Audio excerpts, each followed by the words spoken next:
All right, so we're diving into the world of low carb and keto today. And, these diets have been generating a lot of buzz. So we're going to try to cut through the noise and really get down to the nitty gritty. Yeah, exactly. I mean, everyone's talking about them. Well, what are the actual differences? And, what are the potential benefits and drawbacks of each? Right, because we want you to come away from this with a solid understanding of what these diets are all about so you can make the best decision for your own health. Exactly. And to do that, we've got some really great sources here. We've got Healthline giving us a head-to-head comparison of low carb and keto. Yeah, and they've also given us like a super in-depth guide to the ketogenic diet specifically. And then we've got articles from Harvard Health and Tufts now kind of weighing in with their own perspectives. Yeah, some different angles, to round out the picture. Absolutely. So our mission today is to break it all down for you. We're going to define what low carb and keto actually mean. What kind of foods you eat, how many carbs you're allowed. We'll look at the potential benefits. Like weight loss and blood sugar control. Yep, and of course we can't ignore their potential risks and downsides too, right? Absolutely, we got to cover all the bases. Right, so let's start with the basics. When we say low carb, what are we actually talking about? Okay, so according to Healthline, low carb generally means keeping your carbohydrate intake to about 10 to 30% of your total daily calories. Okay, so for someone eating a standard 2,000 calorie diet, that would be what, like 50 to 150 grams of carbs per day? Yeah, somewhere in that range. And it's interesting because Tufts now actually defines it in a pretty similar way. They say low carb is less than 26% of calories from carbs, which works out to under 130 grams for that 2,000 calorie intake. Okay, so there's definitely some overlap there. And I guess the main idea is to swap out those high carb foods like bread, pasta, sugary drinks for more protein, healthy fats, and, lots of veggies. Exactly. You're replacing those refined carbs with more nutrient-dense options. And both Healthline and Tufts now point out that this kind of shift can lead to some pretty significant benefits, like weight loss, for example. Oh yeah, when you cut back on carbs, you're naturally reducing a big source of calories, so it makes sense. Makes sense. And what about other potential benefits that mention anything about blood sugar control or cardiovascular health? They do. They actually both highlight those things. Healthline mentions improved blood sugar control and even better markers for cardiovascular health, especially for people with diabetes and Tufts. Now, echoes those points. It seems that reducing carb intake can have a pretty noticeable impact on those areas. So far, so good. But I'm guessing it's not all sunshine and roses with low carb, right? Yeah, there are some potential downsides to consider. Healthline brings up a few things, like some people might feel a bit weak or tired initially, especially as their body adjusts to burning fat for fuel instead of carbs. Right, that makes sense. And then there's the possibility of constipation, which can be an issue if you're not careful about getting enough fiber from those low-carb veggies. And I imagine some people might struggle with the limited food choices, especially if they're used to eating a lot of fruit. Yeah, that's another point. Healthline raises and, Tufts now actually brings up an interesting concern. They caution that some low-carb diets might unintentionally lead to higher consumption of red and processed meats. Oh, interesting. So there are definitely things to be mindful of when you're making a big change to your diet? Absolutely, you got to look at the whole picture. All right, so we've got a pretty good grasp of low carb now. Let's switch gears and talk about the ketogenic diet, or keto as it's often called. Okay, so keto is a whole different ball game. It's basically low carb on steroids. Uh-huh. I like that. Healthline describes it as a very low-carb, high-fat diet that's specifically designed to put your body into a state called nutritional ketosis. Okay, and Harvard Health really emphasizes the fat part of that equation.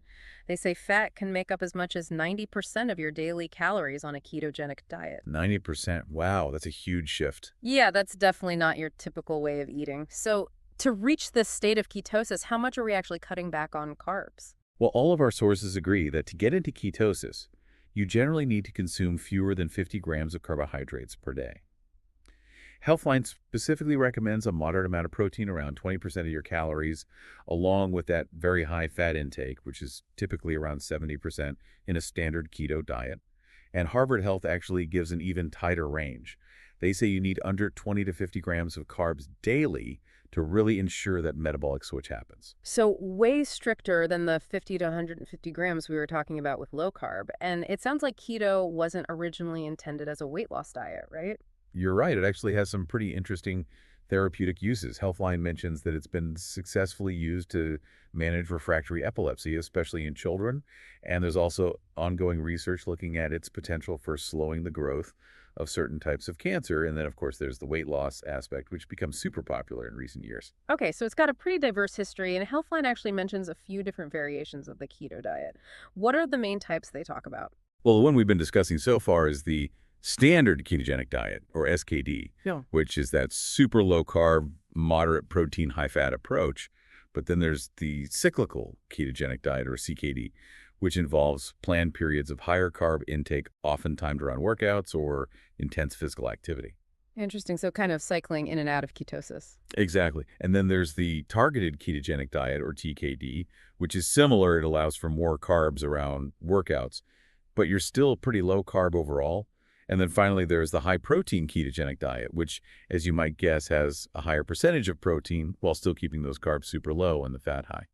So it's not just one size fits all. There are different ways to approach keto depending on your goals, I guess. Yeah, exactly. And Healthline points out that the SKD and the high protein versions are the ones that have been studied the most. So those are the ones we have the most solid information about. All right, so let's talk about ketosis itself because I think a lot of people hear that word and they're not really sure what it means. Can you break it down for us? Sure. So Healthline explains that ketosis is basically a metabolic state where your body shifts its main fuel source from glucose, which comes from carbohydrates, to fat. When you drastically reduce your carb intake, your body's glucose stores get depleted, and as a result, your liver starts breaking down fat into molecules called ketones, and these ketones become the new energy source for your brain and body.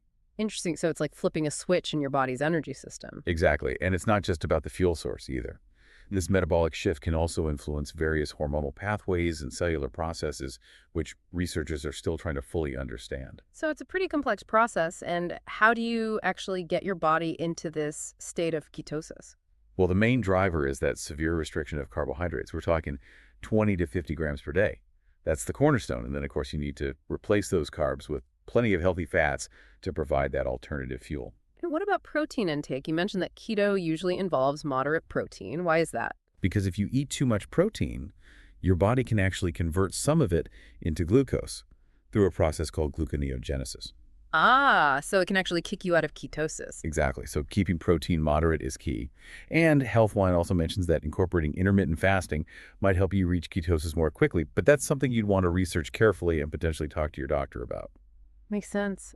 Are there any like telltale signs that someone's in ketosis? Anything people might notice? Yeah, Healthline lists a few common ones. You might feel more thirsty, have a dry mouth, need to pee more often, Hmm. and interestingly, you might actually feel less hungry.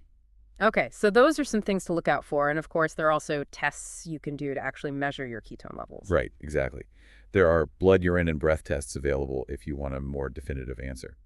Okay, so now that we understand both low carb and keto as separate things, let's really zero in on the key differences between them. Sure, so as Healthline clearly states, the most obvious difference is the level of carbohydrate restriction with low carb, allowing for a wider range of 50 to 150 grams per day, and keto being way stricter at under 50 grams. Another key distinction is protein intake, with low carb often being higher in protein, and keto emphasizing a more moderate intake around 20% of your total calories to make sure you stay in that fat-burning state. And then the biggest difference of all is the fat intake. Keto requires a much higher proportion of fat to make up for those missing carbs and that moderate protein. So they're really quite different approaches when you break it down like that. Yeah, they have different goals, different mechanisms, different potential benefits and risks. Okay, so let's dive into those potential benefits. What are the reasons why someone might choose one of these diets over the other? Well, weight loss is a big one. Both Healthline and Tufts now agree that both low-carb and ketogenic diets can be effective for shedding pounds, and Healthline even suggests that keto might have a slight advantage for long-term weight loss compared to traditional low-fat diets. Interesting. And Harvard Health actually mentions keto as a strategy for jumpstarting weight loss, so maybe it's more effective in the short term. Could be. And, another major benefit that both diets share is improved blood sugar control, especially for people with diabetes. Right, that's huge. And Healthline points out that low carb in general can lead to better blood sugar levels and even improvements in some cardiovascular risk factors for people with diabetes. And when it comes to keto specifically, they cite studies showing improved insulin sensitivity and reductions in HbA1c levels in people with type 2 diabetes, which is really promising. Yeah, it is. And Tufts now also confirms that reducing carb intake can really benefit blood sugar control. Yeah. They even point out that low-carb eating is recognized as a management option in the American Diabetes Association guidelines, which is a pretty big deal. Absolutely. It means the medical community is taking it seriously. But Tufts now also includes a very important warning about the potential for increased risk of diabetic ketoacidosis in people with type 2 diabetes who are taking certain medications if they follow a very low carb or ketogenic diet. Yeah, that's a really crucial point. It highlights the importance of talking to your doctor before making any major dietary changes, especially if you have pre-existing condition or you're on medication. Definitely. So, while both low carb and keto can be beneficial for blood sugar control, it's not a one size fits all solution, and medical supervision is key. Absolutely, especially with something as sensitive as blood sugar regulation. Okay, so are there any other potential health benefits that are unique to keto that our sources discuss? There are a few Healthline mentions, a bunch of areas where research is ongoing, including potential improvements in heart disease, risk factors, possible slowing of tumor growth and certain types of cancer reductions in Alzheimer's symptoms, decreased seizure frequency for people with epilepsy, potential benefits for Parkinson's disease symptoms, improved insulin levels in women with polycystic ovary syndrome, and even some preliminary evidence suggesting might be helpful in recovery from traumatic brain injury. Wow, that's a pretty impressive list, but it sounds like we need more long term research to really confirm those benefits. Yeah, that's the key takeaway. We're still in the early stages of understanding the full potential of keto for many of these conditions. Okay, so lots of potential, but more research needed so far, so good. But we can't just talk about the good stuff, right? We got to look at the potential downsides too. Mm. What are our sources saying about the risks and drawbacks of both low carb and keto? Right. So for low carb Healthline, basically reiterate some of the things we already talked about, like potential weakness or fatigue, constipation, limited food choices, particularly when it comes to fruit, and the importance of making sure you're getting enough micronutrients when you're cutting back on certain food groups. Makes sense. And what about keto? Are there similar concerns or is it a whole different ballgame? It's kind of a mix of similar and different. Constipation is a common issue with keto too often because of the lower fiber intake. And then there's the infamous keto flu, which a lot of people experience when they first start the diet. Oh, yeah, I've heard about that. What are the symptoms of that? Well, it could include things like headaches, fatigue, brain fog, irritability, lack of motivation, basically feeling like you've got the flu. Yikes, not fun. And Harvard Health emphasizes that we just don't have a lot of long term research on keto yet, so we're still figuring out the potential long term effects. Right. And they also point out that a lot of people find keto really hard to stick to long term because it's so restrictive. Which makes sense. Yeah, I mean, if you're cutting out entire food groups, it's bound to be tough. And they also raise some concerns about potential nutrient deficiencies, specifically selenium, magnesium, phosphorus, and certain B vitamins and vitamin C.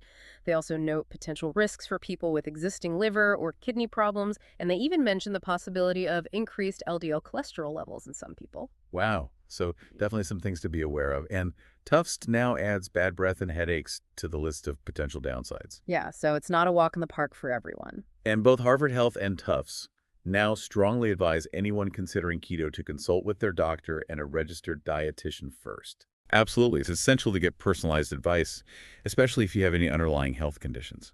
Okay, so long-term sustainability seems to be a recurring theme here, and it sounds like our sources have some thoughts on which of these diets might be a better long-term option.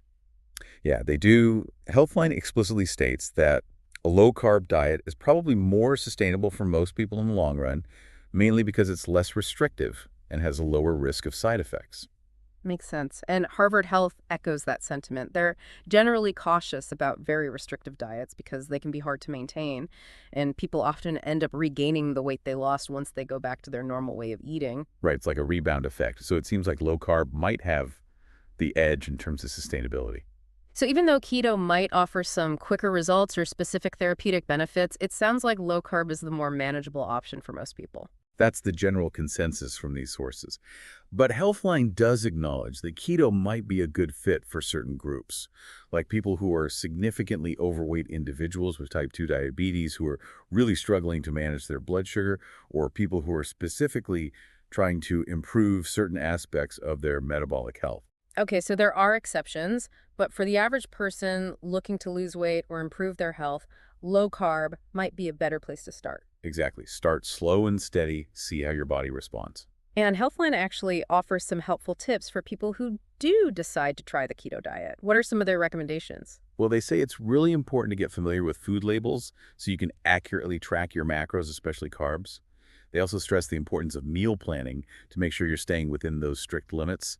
And they even suggest looking into keto-specific recipes or meal delivery services if that fits your lifestyle. That makes sense. And they have any advice for navigating social situations or eating out on keto? Yeah, they suggest bringing your own keto-friendly food to parties or gatherings.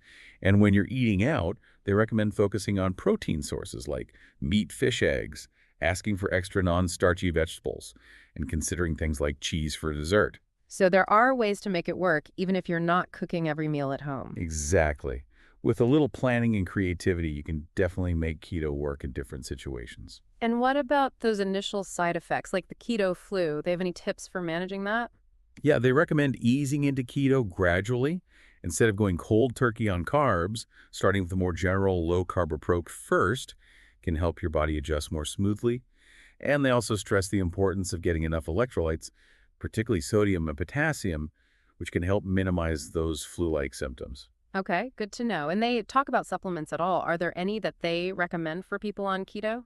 They mentioned a few that might be helpful for some people, like MCT oil, which can provide a quick source of energy and boost ketone production, mineral supplements to address electrolyte imbalances, caffeine for energy, and potentially enhance performance exogenous ketones, which can raise your ketone levels, creatine if you're working out, and whey protein in moderation to help you meet your protein needs without overdoing it. So it sounds like supplements can play a supporting role, but the foundation of a healthy keto diet is still real food. Absolutely. Supplements are just tools. They shouldn't replace a balanced and nutritious eating plan. Okay, so let's wrap up this deep dive into low carb and keto. What are the key takeaways we want our listeners to remember? To recap, the biggest difference between these two diets is the level of carbohydrate restriction. Keto is way stricter than low carb, which leads to that metabolic state called ketosis. And while ketosis has its potential benefits, it also comes with a higher risk of side effects, and it can be harder to sustain long term.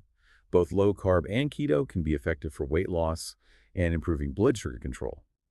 But for most people, a low carb approach might be a more sustainable and less extreme starting point. So for you listening today, the decision of whether to try low carb or keto is a personal one. There's no right or wrong answer, but we want to leave you with some key questions to consider. Yeah, think about your individual health goals. Hmm. What are you hoping to achieve? Are you looking for weight management, better blood sugar control? Are you exploring some of those other potential therapeutic applications of keto? And be honest with yourself about how well you can stick to a restrictive diet. Right, because sustainability is key. And make sure you're aware of the potential risks and side effects of each approach, as we've discussed.